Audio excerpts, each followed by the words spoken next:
हड्डियां जमा देने वाली सर्दी का मौसम और उसमें हरिया की झोपड़ी में जानवरों की तरह सिमटी 4 जाने।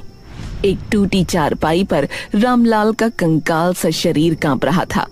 हरिया और बिंदिया परेशान बैठे थे और उनका बेटा मुन्ना गुस्से में। हरिया, इस बार तो प्राण ही निकल जाएंगे। कल सरपंच के यहाँ काम करके लकड़ी तो लाए थे ना।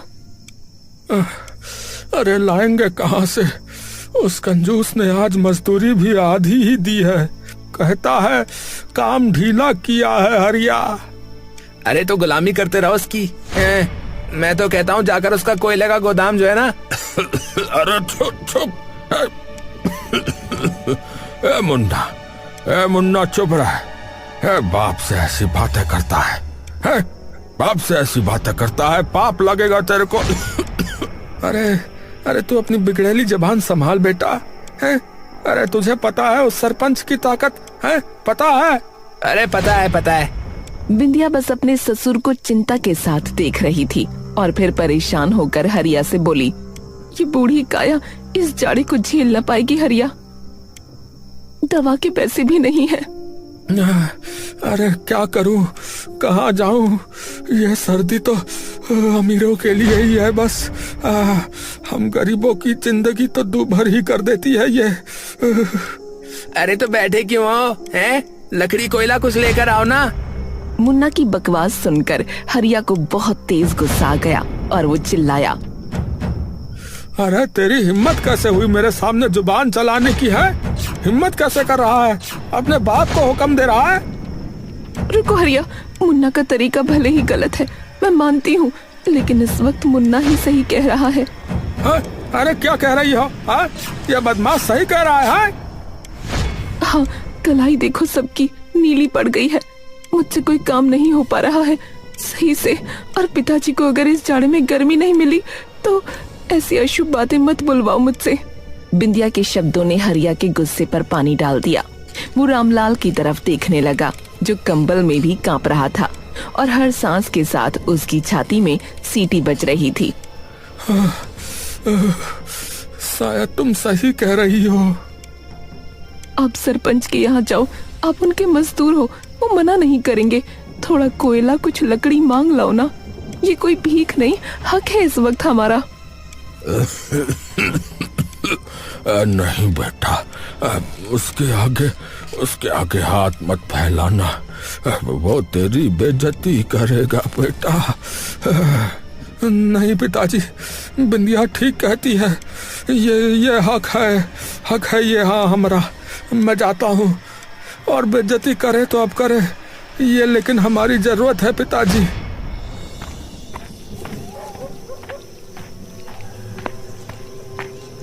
बाहर का तापमान 0 के करीब था।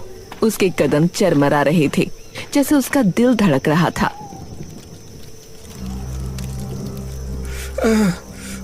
सरपंच जी नमस्ते। अरे क्या है हरिया, इतनी रात गए, क्या हुआ? सरपंच जी भीषण ठंड है। घर में बूढ़े बाप की हालत खराब हो रही है। थोड़ा सा कोयला, कुछ लकड़ी वगैरह मिल जाती तो हम भी आग जला लेते। जान बच जाती आपकी दया से मालिक। हैं? अरे क्या कह रहा है रे? यहाँ कोई धर्मशाला लगी हुई है क्या? हैं? जो सब कुछ मुफ्त में आता हो? अरे जा यहाँ से। मेरे कोयले के पैसे तुम देते हो जो इतनी हक से मांगने चले आए हैं?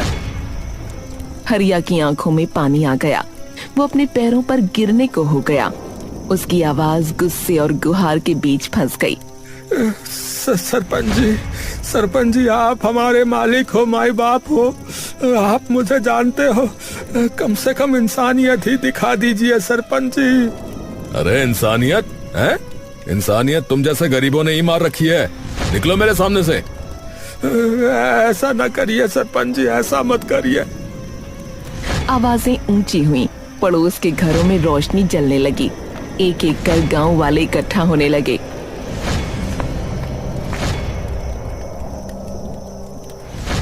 अरे सरपंच जी ये गलत है। हरिया भाई का हक बनता है।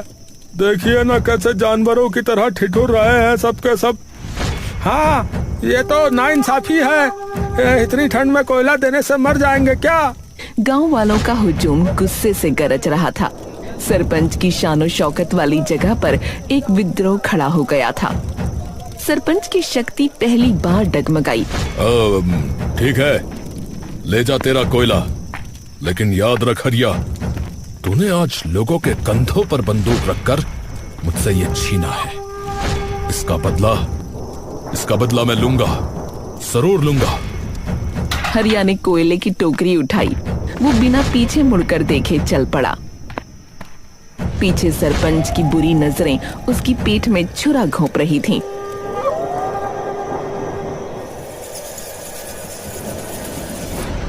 आ गए, भगवान का शुक्र है। अंगीठी जलाएंगे अब। हाँ बिंदिया, अब ठंड नहीं रहेगी। हाँ, अंगीठी जली। लपटों ने कमरे को नारंगी रंग में रंग दिया। चेहरों पर पहली बार ठंड से कुछ राहत मिली थी, लेकिन ये मुस्कान ज्यादा देर न टिकी। अरे यही जिंदगी है आपकी, हैं? एक टोकरी कोयले के लिए पूरे गांव के सामने भीख मांगनी पड़ गई। अरे क्या बकवास करता है तू, है? अरे भीख नहीं थी, हक था मेरा। हक था मेरा, और मेरे हक का क्या है? मेरे पास तो एक साइकिल भी नहीं है। मेरे दोस्त के पास सब कुछ है, और मेरे पास ये जलती हुई झोपड़ी और ठंड में कांपते हुए बुड्ढे। अरे शर्म कर मुन्ना, शर्म कर। अरे नहीं, अब बस हो गया। आप लोगों ने मेरी जिंदगी बर्बाद कर दी। हाँ, मुझे पैदा ही क्यों किया है? क्यों किया? मुन्ना का गुस्सा ज्वालामुखी बनकर फूट पड़ा था।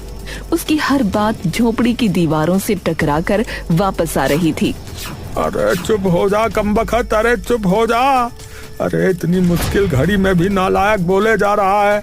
अरे मैं इस घर में ना आग लगा दूंगा। इसमें रहने लायक भी है क्या कुछ?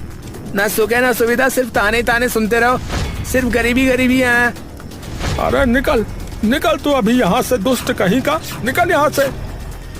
बस करो दोनों, अरे बस करो। कई घंटों की बहस के बाद थकान और झुंझलाहट में सब सो गए। अंगीठी में कोयले की आखिरी चिंगारियां मरने लगीं, पर आधी रात तक एक तेज आवाज से हरिया की आंख खुली। उसने देखा अंगीठी पलट गई थी। एक चटखारे के साथ लकड़ी का फर्श जल उठा। आग की लपटें तेजी से फैल रही थीं। अरे अरे आग लग गई भैया, आग लग गई। अरे उठो सब, अरे जल्दी उठो, अरे जल्दी उठो। हे राम, बचाओ, पिताजी को उठाओ। हरिया ने बेहोश रामलाल को उठाया। पूरी झोपड़ी अब आग की चपेट में थी। छत गिरने लगी। अरे तूने किया है? तूने किया है ना? अरे तूने ही आग लगाई। अरे तू पागल है क्या? क्यों किया तूने ऐसा, क्यों किया? अरे मैंने क्या किया है? मैंने क्या किया? पागल हो क्या है? मैं ऐसा क्यों करूंगा? मुझे भी तो इसी घर में रहना था। अब मैं कहाँ जाऊंगा बताओ? मेरे पास कोई महल है क्या? है हरिया रुको, मुन्ना कुछ भी हो ऐसा नहीं कर सकता, रुक जाओ। हरिया के हाथ ढीले पड़ गए। वो अपनी जलती हुई झोपड़ी, अपने सामने खड़े रोते बेटे और पीछे ठिठुरते बूढ़े बाप को देखता रह गया। सर्दी का कहर अब आग के रूप में सामने था। उसी समय एक आदमी बोला, अरे हे भगवान, अरे ये क्या हो गया? अरे कहीं सरपंच ने तो नहीं? वो तो धमकी दे रहा था ना कि बदला लेगा। क्या कहा तुमने? हाँ, सही कह रहे हो। हरिया का चेहरा गुस्से से तमतमा गया। सरपंच के शब्द उसके कानों में गूंजने लगे, बदला लूंगा। उसने अपने परिवार को देखा, फिर जलते घर की राख को देखा, और फिर एक जंगली बैल की तरह सरपंच के घर की ओर दौड़ पड़ा। सरपंच निकल बाहर। तूने मेरे घर में आग क्यों लगाई?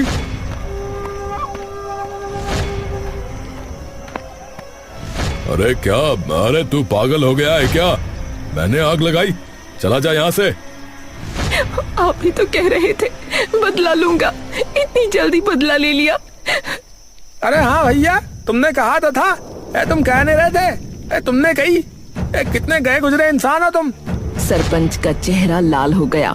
उसकी नींद पूरी तरह उड़ चुकी थी और गांव वालों पर गरजना शुरू कर दिया।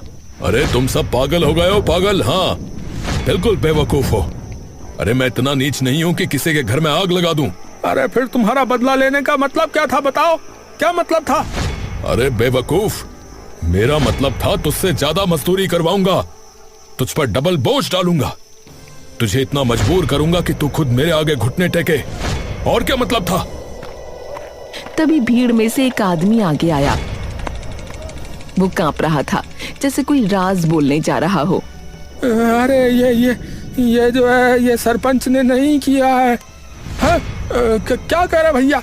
तो किसने किया है? तो तुम्हारे पड़ोसी शंकर ने किया है भैया। मैंने रात में उसे तुम्हारे घर में घुसते हुए देखा था, मुझे लगा तुमसे मिलने जा रहा होगा। हरिया की सांसें रुक सी गईं। उसने इधर उधर नजर दौड़ाई। शंकर भीड़ में ही खड़ा था, पीछे छिपने की कोशिश कर रहा था। शंकर, तूने मेरे घर को जलाया? तूने मेरे घर को जलाया, हमें मारने की कोशिश की। अरे मैं इसको ना अभी मार डालता हूँ, इसका भी मैं बनाता हूँ। अरे रुक, तू रुक जा रे, तू बोल शंकर, तू बोल, तूने ऐसा क्यों किया?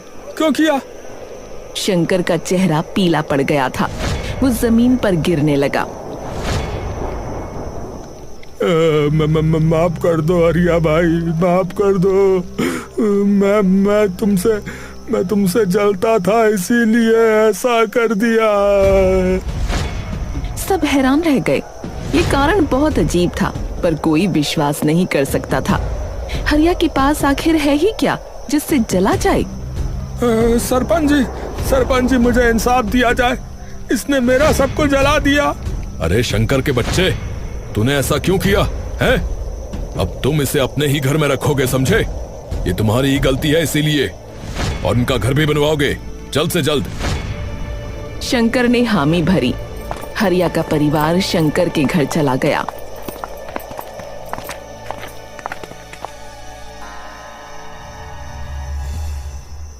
पर हरिया के दिमाग में शंकर का बचकाना बहाना घूम रहा था।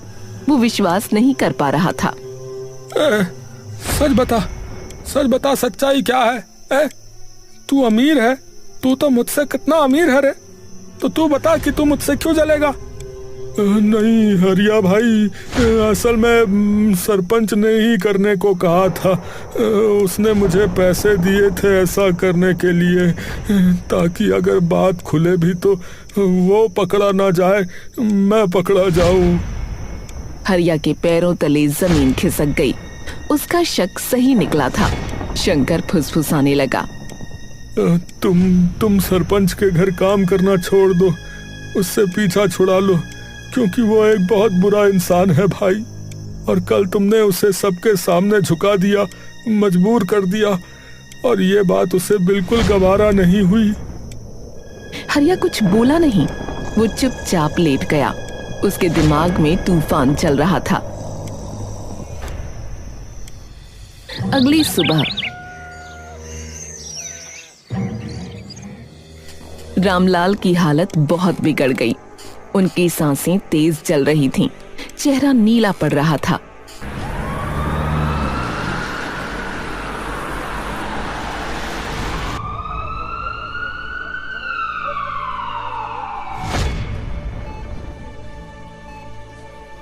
जल्दी जल्दी डॉक्टर साहब, देखिए इन्हें। अरे इनका सही से इलाज होना बहुत आवश्यक है, वरना कुछ भी हो सकता है। इन्हें ठंड लग गई है, वो भी बहुत ज्यादा। हरिया, मुन्ना कहीं नहीं है। मुन्ना गायब है, सुबह से दिखा ही नहीं। हरिया के मन में एक ख्याल आया। सरपंच ने बदला लेने के लिए मुन्ना को उठा लिया है। वो बिना सोचे समझे फिर सरपंच के घर की ओर दौड़ा।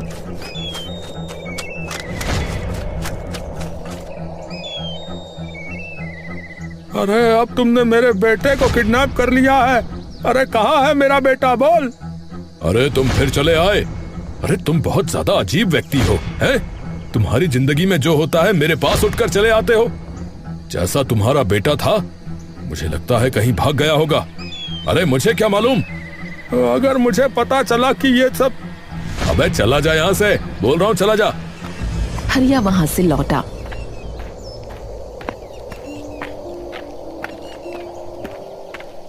पूरा दिन मुन्ना को ढूंढा गया।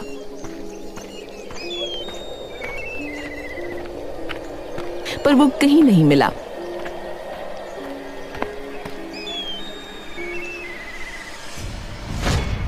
शाम होते होते वो अचानक आ धमका। अरे मैं आ गया। अरे अरे कहाँ था तू? है कहाँ था तू? पूरे गांव ने ढूंढा तुझको, है? और मैं सरपंच से लड़ाया। मुन्ना के पीछे एक शर्माती हुई लड़की खड़ी थी। उसकी आंखें नीची थीं। मुन्ना ने उसका हाथ पकड़ा।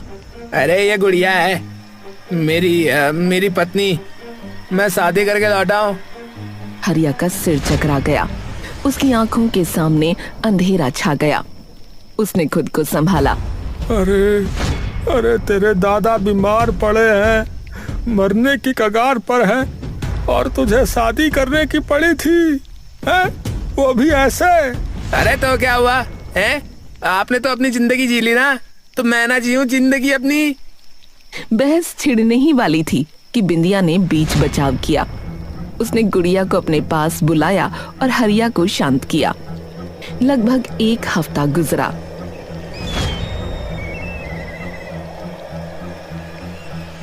शंकर ने हरिया की झोपड़ी वापस बनवा दी।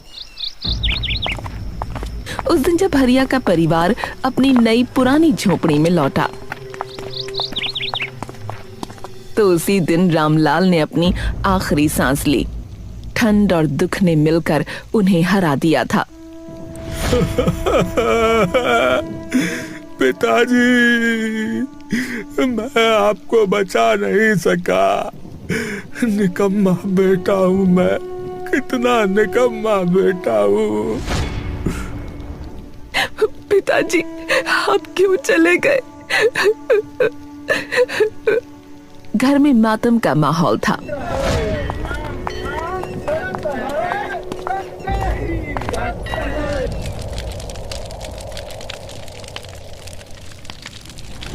लेकिन नई नवेली बहू गुड़िया के दिमाग में कुछ और ही चल रहा था।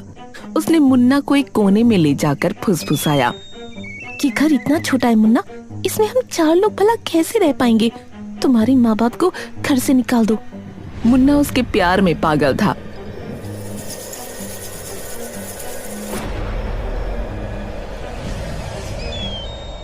उसने अगले ही दिन हरिया और बिंदिया को घर से निकाल दिया।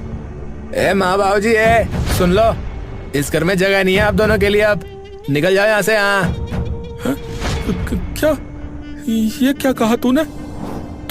तू हमें निकाल रहा है?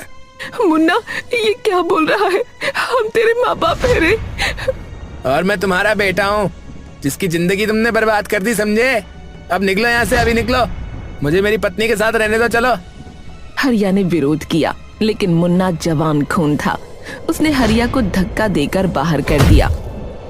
हरिया अधेड़ उम्र का हो चुका था। वो क्या करता? अरे मुन्ना, ऐसा मत कर मुन्ना, हम तो तेरे माँ बाप है रे बेटा। अरे खत्म, सब खत्म, चलो चलो, अब ये मेरा घर है, चलो। हरिया और बिंदिया सड़क पर आ गए, लेकिन शर्म के चलते उन्होंने किसी से मदद नहीं मांगी।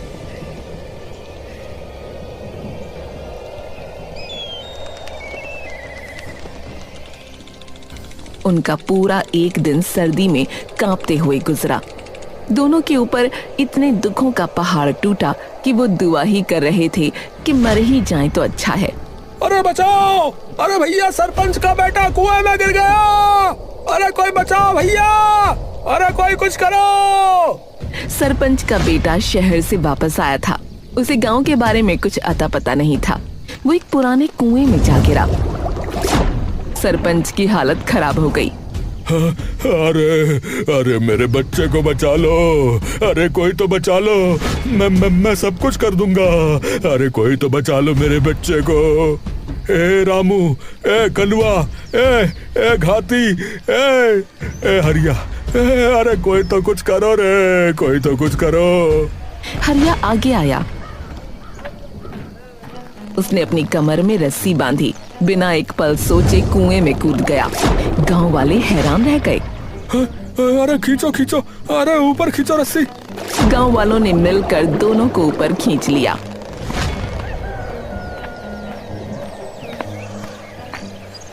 अरे तू हरिया, तूने मेरे बेटे की जान बचाई।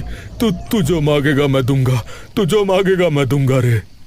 सरपंच जी, हमें रहने के लिए जो है जगह चाहिए, बस इतना ही था, हो पाए तो।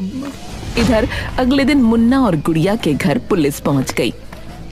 एक बड़ा हादसा होने वाला था। हाँ भाई मुन्ना, अरे तुम पर एक नाबालिग को भगाने का आरोप लगा है, चल अब थाने। क्या? नहीं तो ये तो अपनी मर्जी से आई है। अच्छा, तो ये अपनी मर्जी से आ ली, तो अब तुम दोनों जेल जाओगे फिर। चलो भाई। नहीं नहीं, मुझे भगा कर लाया था, मैं नाबालिग हूँ, मुझे अपने साथ ले चलिए। मुन्ना का सिर चकरा गया, उसकी दुनिया उजड़ गई। अरे अरे, ये तू क्या कह रही है? ये तू क्या कह रही है? मैंने तुझसे शादी की। शादी? काहे की शादी? मुझे तो बस घर से निकलना था, तू सिर्फ सीढ़ी था। मुन्ना टूट गया। पुलिस उसे ले जाने ही वाली थी कि वो सरपंच के घर की तरफ दौड़ गया।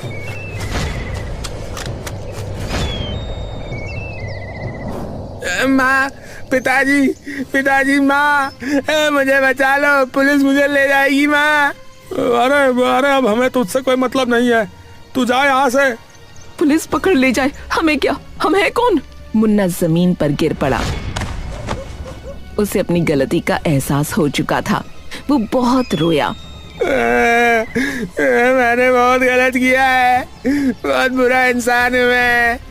मुझे एक आखिरी मौका दे दीजिए, मुझे बचा लीजिए। अरे ठीक है, जा बचा लिया। वैसे भी ये सब मेरा किया धरा था। क्या?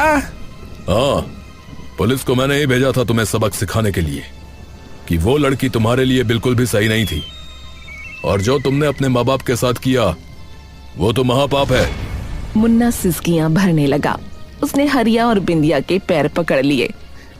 माफ कर दो माँ, माफ कर दो पिताजी, मैं पागल हो गया था, मैं पागल हो गया था उस लड़की के लिए। अरे ये सर्दी जानलेवा है, लेकिन जो तूने किया उसने हमें जीते जी मार दिया। पर चल, अगर तुझे अपनी गलती का एहसास है तो हमने तुझे माफ किया। फिर बिंदिया ने मुन्ना को उठाया। सरपंच ने हरिया को अपने यहाँ काम पर रख लिया। वो तीनों अब घर लौट आए और खुशी खुशी रहने लगे।